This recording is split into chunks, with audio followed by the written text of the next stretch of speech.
मीरवा गोरचाणी वेझो लगारी पंप वारे इलाइक़े जे मेघवाड़ पाड़े जो नींगर दानिश मेघवाड़ सोशल मीडिया ते ॾाढो मक़बूल थी वियो आहे। दानिश मेघवाड़ जी मक़बूलियत जो सबबु इहो आहे त हू ताज़ो मरी वियल हिक कुतीअ जे नवनि ॼावल गुलरनि खे माउ जीअं पाले रहियो आहे।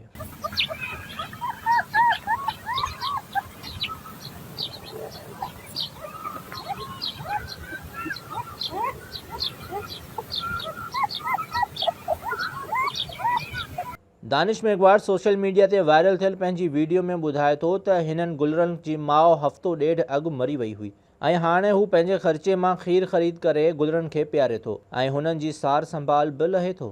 कुती मां मरी वई, इनके आऊं खीर पे प्यारा। ये मां मरी वई है? आओ घणा ॾींहं थिया आहिनि? हफ़्तो बजे हफ़्तो? आओ हुनखे खीर तूं पाण वठी ईंदो आहीं? कीअं थो वठी ईंदो आहीं? किथां वठी ईंदो आहीं? मुझे खर्ची मिले थे ना उन सां वठी ईंदा। तोखे जेका ख़र्ची मिले थी उन जो? दानिश मरी वियल कुतीअ जे गुलरनि खे महफ़ूज़ रखण लाइ हिकु खॾु खोटे इन में गुलरनि खे रखियो आहे ऐं राति जे वक़्तु हू इन खॾ खे बंदि करे छॾे थो। दानिश पारां गुलरनि ते कहकाव ऐं कहल खाइण वारे हिन अमल इंसानियत जो मान मथां कयो आहे।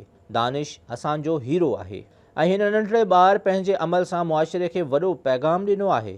पैगाम इहो आहे त नफ़्सा नफ़्सी जे हिन दौर में बि असां चाहियूं त ॿियनि जी ख़िदमत लाइ कुझु घणियूं कढी सघूं था ऐं इन जे लाइ कंहिं वॾी दौलत या वसीलनि जो हुजणु ज़रूरी नाहे।